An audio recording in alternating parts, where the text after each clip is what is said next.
Le monde est un cimetière d'intentions nobles, un théâtre où les bons jouent aux échecs pendant que les maîtres de la réalité lancent les dés. Vous sentez ce frisson, ce déclic qui vous dit que tout ce que l'on vous a vendu comme vérité est une illusion soigneusement entretenue. Vous en avez assez d'être le pion d'un autre, de voir vos rêves écrasés par des règles invisibles et des accords tacites, Orsalesitz. Dans les minutes qui suivent, je vais vous livrer les 7 lois obscures de Machiavel, le code secret qui a forgé les plus grands dirigeants. Si cela vous ouvre les yeux, laissez un like. Et si vous sentez que vous êtes prêt à dépasser le confort de la naïveté, abonnez-vous dès maintenant. Nous allons arracher le voile de la morale qui vous maintient prisonnier et installer un nouveau système d'exploitation mentale, le Prince Mindset. Ce n'est pas une simple technique de séduction, c'est une réécriture complète de votre façon de percevoir le pouvoir, les relations et vous-même. Attention, ce savoir n'est pas pour les timides. Une fois les ficelles visibles, le spectacle ne sera plus jamais le même. Vous êtes prêt à voir les rouages cachés derrière chaque poignée de main, chaque sourire poli, chaque promesse vide. Alors commençons. Machiavel a mis en garde les princes de son temps. Le monde n'est pas gouverné par la bonté, mais par l'intérêt. Il a décrit la nature humaine comme un terrain où la peur, l'envie, la soif de pouvoir et la recherche du profit s'entrelacent comme des serpents prêts à mordre. Cette vision n'est pas du cynisme, c'est une observation brute, presque scientifique. Vous pensez que la gentillesse vous protégera? C'est un mythe. Vous pensez que la morale vous donnera du pouvoir? C'est une illusion que les faibles se racontent pour dormir paisiblement. Première leçon, la mort de l'idéaliste. Le mot « devrait » est le poison qui corrode votre réalité. Vous vous dites que votre patron devrait reconnaître votre travail, que votre partenaire devrait être fidèle parce que vous avez été loyal, que la société devrait récompenser la bonté. Cette phrase, cette petite contrainte, est la racine de toute souffrance. Machiavel écrivait qu'un homme qui veut faire de la bonté son métier tombera parmi ceux qui ne le sont pas. Imaginez un agneau qui s'aventure dans la tanière des loups en se disant qu'il sera accueilli par la compassion. Il ne recevra pas de compliments, il sera dévoré. La vérité est c'est brutal. Les humains agissent d'abord pour leurs propres intérêts. Quand quelqu'un vous aide, il le fait pour ce que cela lui rapporte. Quand quelqu'un vous aime, il aime la façon dont vous le faites se sentir. Quand quelqu'un vous suit, il suit la sécurité ou le profit que vous offrez. Accepter cette réalité ne vous rend pas amer, cela vous libère. Vous cessez d'attendre des saints, vous cessez d'être déçu quand les hommes se comportent comme des humains. Vous comprenez que la loyauté n'est pas une vertu innée, mais un accord circonstanciel. Tant que vos intérêts coïncident avec les leurs, ils resteront à vos côtés. Dès que le vent tourne, l'accord s'effondre. Le prince ne compte pas sur la vertu des autres. Il crée des conditions où il devient indispensable. Il ne prie pas pour le feu, il trouve la sortie. Il ne combat pas le feu, il le contourne, le respecte comme une force destructrice et en tire profit. Passez maintenant à la pratique. Prenez un cahier et notez 3 fois où vous avez entendu le mot « devrait » aujourd'hui. Transformez chaque « devrait » en « est ». Je suis capable, pas je devrais être capable. Cette petite transformation change votre langage, votre perception et, finalement, votre action. Vous commencez à bâtir votre château sur du sol solide plutôt que sur du sable mouvant. Deuxième leçon, les masques que nous portons. Machiavel déclarait que tout le monde voit ce que vous apparaissez être. L'authenticité bruyante que l'on vous vend comme vertu est en réalité une invitation au sabotage. Montrer vos faiblesses, vos doutes, vos hésitations, c'est offrir à vos adversaires une arme. Le prince n'est pas une personne ordinaire, il est un symbole, une projection. Il doit choisir soigneusement ce qu'il révèle et ce qu'il cache. Il existe plusieurs masques fonctionnels. Le masque de la confiance projette une assurance qui rassure les équipes et décourage les rivaux. Le masque du stratège montre une vision à long terme qui attire les alliés. Le masque du bienfaiteur donne l'impression d'une générosité qui attire la gratitude et le soutien. Prenez l'exemple de Steve Jobs. En public, il était le visionnaire charismatique, l'homme qui détenait le futur entre ses mains. En privé, il pouvait être exigeant, même cruel, mais il n'a jamais laissé ses aspects filtrer dans son image publique. C'est ce qui a permis à son aura de rester intacte et puissante. Alors, quel masque choisissez-vous aujourd'hui? Écrivez-le dans les commentaires, je lirai les plus pertinents. Le masque n'est pas un mensonge, c'est une sélection stratégique d'informations. Vous devez apparaître compétent, inébranlable, moralement droit, même si vos décisions privées sont purement pragmatiques. Les humains jugent avec leurs yeux, pas avec leurs mains. Ils croient à la performance visible. Si un général s'effondre en pleurant sur le champ de bataille, son armée s'effondre avec lui. Il doit porter le masque du courage pour que les soldats empruntent sa bravoure. Le prince sépare clairement son soi privé de son soi public. Le privé sert à la réflexion, à la recharge, à l'apprentissage avec un cercle restreint de personnes de confiance. Le public est un outil d'influence, un levier. Vous décidez quelle émotion vous voulez déclencher lorsque vous entrez dans une salle. La peur, le respect, la chaleur, la curiosité. Vous ajustez votre posture, votre ton, votre rythme. Vous ne laissez jamais votre vulnérabilité se diffuser comme une brèche dans l'armure. Contrôler la narration, c'est contrôler le pouvoir. Si vous ne rédigez pas votre propre histoire, d'autres le feront pour vous et ils ne vous peindront jamais en héros. Ils vous peindront en bouffon ou pire, en traître. N'accordez jamais à quiconque le droit de définir votre réputation sans votre accord. Si vous êtes blessé, souriez. Si vous échouez, projetez la stabilité, réparez les fuites sous la ligne d'eau, loin des yeux du public, et laissez le navire glisser doucement. Cette discipline du masque est lourde, mais il vaut mieux porter un masque lourd que de se faire arracher le visage. C'est le prix du prince. Vous avez maintenant les bases. Abattre l'idéaliste qui vous retient prisonnier et endosser le masque qui vous projette comme une force incontournable. Dans la prochaine partie, nous explorerons le lion et le renard, la dualité entre force brute et ruse stratégique, et comment combiner les deux pour dominer chaque champ de bataille. Mais avant cela, dites-moi, qu'est-ce qui vous a le plus frappé dans ces deux leçons? Partagez vos réflexions dans les commentaires. Et si vous sentez que cela change votre vision, n'hésitez pas à laisser un like. Continuons ensemble ce voyage vers le véritable pouvoir. Le lion et le renard, deux archétypes qui se sont affrontés depuis les premiers mythes. Le lion représente la force brute, la présence qui impose le respect par la simple existence de son corps. Le renard incarne la ruse, la capacité à voir les chemins que les muscles ne peuvent franchir. Machiavel nous enseigne que le prince doit savoir être à la fois le rugissement qui fige les ennemis et le souffle discret qui s'infiltre dans les fissures de leur défense. Imaginez une salle où s'affrontent deux dirigeants. L'un, grand, imposant, parle d'une voix qui résonne comme le tonnerre. L'autre, plus petit, sourit, pose une question qui semble innocente, mais qui détourne chaque argument de son adversaire. Le premier use de la puissance pour écraser, le second manœuvre pour contourner. Le prince qui ne maîtrise qu'une seule de ces dimensions se retrouve soit vulnérable face à la ruse, soit piégé par la force.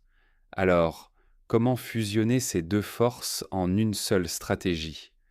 La première étape consiste à reconnaître que la force brute n'est efficace que lorsqu'elle est dirigée.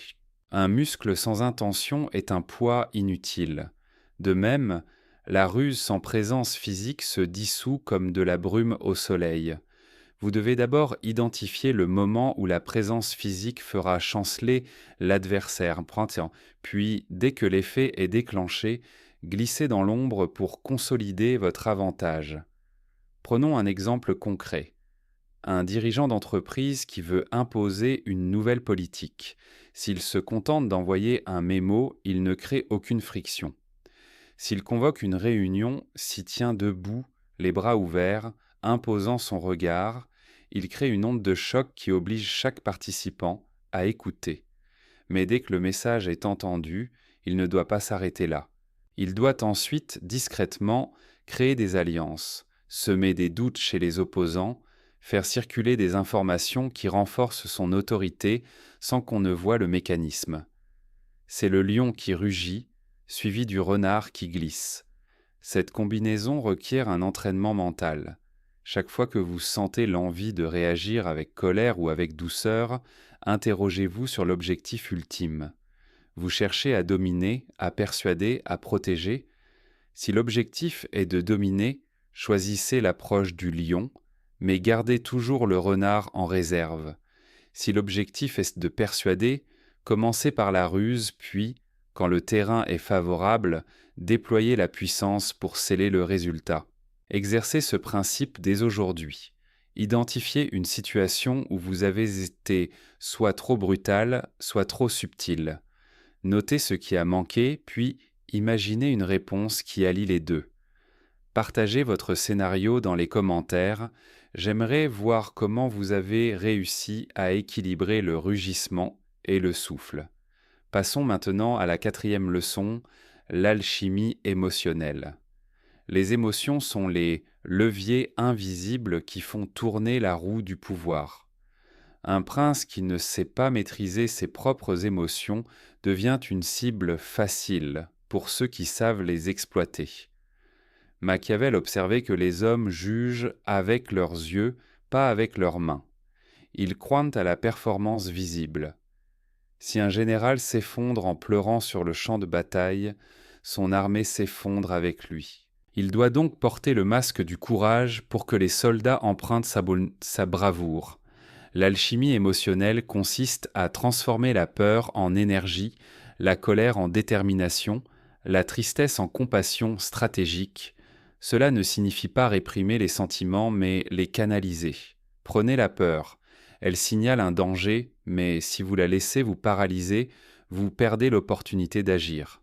Convertissez-la en vigilance, en anticipation des mouvements de vos adversaires. La colère, lorsqu'elle est brutale, consume, mais lorsqu'elle est dirigée, devient une flamme qui pousse à l'action décisive. Un exercice pratique.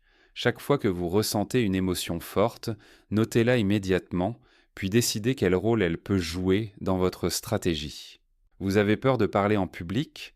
Transformez cette peur en une préparation méticuleuse, en répétitions qui vous donneront une maîtrise inébranlable. Vous êtes en colère contre un collègue qui vous a trahi ? Utilisez cette colère pour créer un plan qui expose sa faiblesse, sans jamais laisser la rage vous aveugler. Cette discipline de l'alchimie émotionnelle vous rend imperméable aux manipulations. Un manipulateur tente de déclencher une réaction émotionnelle pour vous faire perdre le contrôle. Si vous avez préalablement transformé chaque émotion en un outil, vous ne tomberez plus dans le piège. Vous deviendrez le maître du feu intérieur, capable de l'allumer ou de l'éteindre à volonté. Réfléchissez maintenant. Quelle émotion avez-vous laissé récemment vous dominer ? Comment auriez-vous pu la convertir en avantage ? Écrivez-vous une petite note et partagez-la si vous le sentez. Nous arrivons à la 5e loi, l'utilité de la morale. La morale dans le dictionnaire du prince n'est pas un absolu, mais une monnaie d'échange. Les gens respectent les principes tant qu'ils servent leurs intérêts. Ainsi, le prince peut adopter une morale flexible, qui se plie aux exigences du moment. Cela ne signifie pas devenir immoral au sens absolu, mais savoir quand la moralité devient un frein. Machiavel affirmait que le but justifie les moyens, mais il ne vous invite pas à commettre le crime gratuit. Il vous enseigne à mesurer le coût de chaque action, à calculer le gain de pouvoir, à choisir la voie qui maximise votre influence. Si vous devez mentir pour protéger une alliance cruciale, alors le mensonge devient un outil moralement justifiable dans le cadre de votre objectif plus grand. Prenez l'exemple d'un dirigeant qui doit annoncer une restructuration douloureuse. S'il s'en tient à la vérité brute, il risque de déclencher la panique, la fuite des talents, la perte de productivité. S'il adopte une narration qui met en avant la vision à long terme tout en masquant les pertes immédiates, il préserve le moral et garde le contrôle. La morale ici devient un voile qui sert le but final, la survie et la croissance de l'organisation. L'application concrète consiste à poser 3 questions avant chaque décision. Quel est mon objectif ultime? Quels sont les risques si je suis rigide moralement? Quelle version de la vérité peux-je présenter sans compromettre mon but? En répondant à ces questions, vous créez un cadre où la morale devient un levier, pas une chaîne. Partagez dans les commentaires une situation où vous avez dû choisir entre l'honnêteté pure et la préservation d'un objectif plus grand. Comment avez-vous résolu ce dilemme? La 6e loi porte sur le pouvoir de l'absence. L'absence crée le vide et le vide attire l'attention, la curiosité, l'appréciation. Un prince qui se montre constamment, qui inonde le monde de sa présence, finit par perdre son aura. Le mystère devient le carburant de l'influence. Machiavel vous conseille de disparaître périodiquement, de laisser les autres combler le silence avec leurs propres spéculations. Cette stratégie fonctionne à plusieurs niveaux. D'une part, elle augmente la valeur perçue de votre présence comme une œuvre d'art rare qui apparaît seulement lors d'expositions limitées. D'autre part, elle vous donne le temps de repenser, de renforcer vos plans, d'observer sans être observé. Dans le monde moderne, cela se traduit par le contrôle de votre visibilité en ligne, la limitation des réponses aux messages, la création de périodes de déconnexion où vous ne publiez rien. Quand vous réapparaissez, chaque mot, chaque action porte plus de poids. Les gens se souviennent de votre retour, le comparant à l'absence, et accordent plus d'importance à ce que vous avez à dire. Un exercice simple. Choisissez un jour de la semaine où vous ne répondrez à aucun email, où vous n'ouvrirez aucune notification, où vous ne publierez rien sur les réseaux. Utilisez ce temps pour réfléchir à votre stratégie, pour lire, pour planifier. Puis, le jour suivant, partagez une idée ou une action qui a un impact. Vous verrez la différence dans la réception. Quel a été le dernier moment où vous avez ressenti le pouvoir du silence? Partagez votre expérience, cela peut inspirer d'autres à exploiter ce principe. Enfin, la 7e et dernière loi, devenir l'architecte. Le prince ne se contente pas d'agir dans le présent, il conçoit le futur comme un édifice qu'il construit pierre par pierre. Il comprend que chaque décision est une brique, chaque relation un pilier, chaque réputation une façade. Être l'architecte, c'est posséder la vision globale, anticiper les mouvements du terrain, redessiner la carte avant même que les autres ne comprennent qu'ils marchent sur un échiquier. Pour devenir cet architecte, vous devez d'abord cartographier votre environnement, identifier les acteurs clés, leurs motivations, leurs points faibles. Ensuite, créez un plan à long terme qui relie vos objectifs immédiats aux ambitions futures. Ce plan doit être flexible, comme un bâtiment dont les fondations peuvent être renforcées sans compromettre la structure. Machiavel soulignait que les meilleurs princes sont ceux qui savent transformer le chaos en ordre, qui transforment chaque crise en opportunité de reconstruction. Ainsi, chaque revers devient une chance de réviser votre plan, chaque critique une indication de zone à consolider. Un exercice d'architecte. Prenez un projet que vous avez en cours, qu'il s'agisse d'une promotion, d'une création d'entreprise ou d'une relation importante. Dessinez mentalement les étapes nécessaires, les ressources requises, les risques potentiels, puis ajoutez une couche de contingence pour chaque incertitude. Visualisez le résultat final comme une cathédrale, non comme une simple maison. Cette vision vous donnera la confiance d'un souverain qui sait où il veut aller, même lorsque les vents changent. Vous ne serez plus à la merci des événements, vous les utiliserez comme des matériaux de construction. Alors, récapitulons les 7 lois qui constituent le code du prince mindset. La mort de l'idéaliste qui vous libère du devrait, les masques qui vous permettent de contrôler la perception, le lion et le renard qui fusionnent force et ruse, l'alchimie émotionnelle qui transforme chaque sentiment en levier, l'utilité de la morale qui fait de l'éthique un outil stratégique, le pouvoir de l'absence qui crée le mystère, et enfin l'architecture du futur qui vous place en maître d'œuvre de votre destinée. Chaque loi n'est pas isolée, elle s'entrelace comme les fils d'une tapisserie complexe. Vous devez les pratiquer simultanément, les ajuster selon le contexte, les renforcer les unes avec les autres. C'est ainsi que le prince devient plus qu'un simple joueur. Il devient le concepteur du jeu lui-même. Si vous avez suivi jusqu'ici, vous avez déjà franchi la première étape du changement. Vous avez reconnu les chaînes qui vous retenaient, vous avez commencé à les briser. Le prochain pas consiste à mettre en pratique chaque principe, à les tester dans votre quotidien, à mesurer leurs effets. Prenez dès maintenant un carnet, écrivez les 7 lois, notez les actions concrètes que vous allez entreprendre pour chaque loi. Revoyez ce carnet chaque matin. Rappelez-vous que le pouvoir n'est pas un don, c'est une compétence que l'on forge. Et maintenant, dites-moi, quelle loi vous parle le plus, celle qui vous semble la plus difficile à appliquer? Laissez votre réponse dans les commentaires.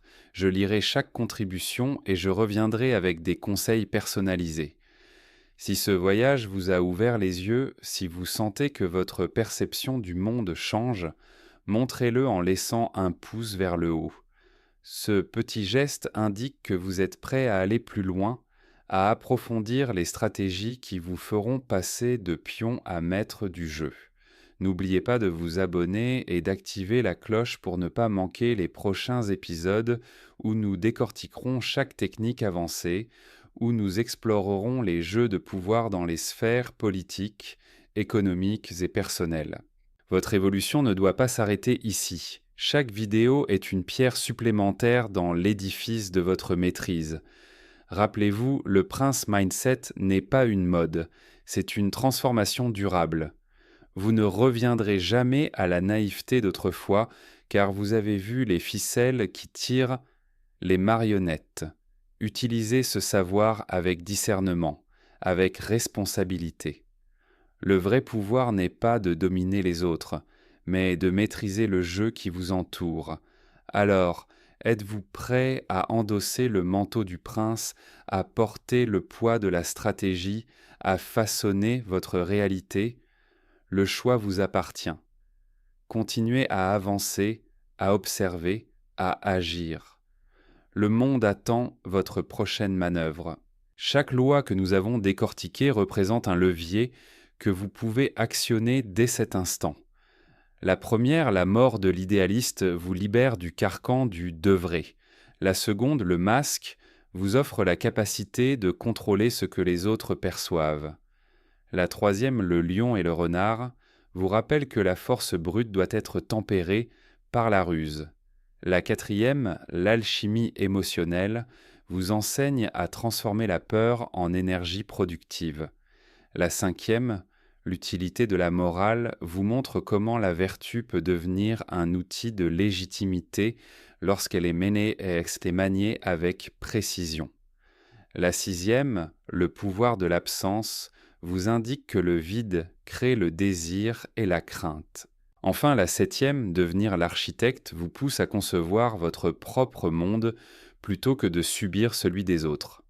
Mettez chaque concept en pratique comme on forge une arme, à coups répétés jusqu'à ce que le métal devienne une extension de votre volonté. Prenez un carnet, inscrivez chaque loi, puis chaque action concrète que vous allez entreprendre. Relisez ce carnet chaque matin comme un rituel d'invocation afin que chaque décision soit filtrée à travers le prisme du prince. Vous avez maintenant entre les mains le plan d'attaque d'un stratège qui a traversé les siècles. Mais rappelez-vous que le pouvoir véritable se mesure à la capacité de rester invisible tout en tirant les ficelles. La discrétion est votre meilleur allié, le silence votre arme la plus tranchante.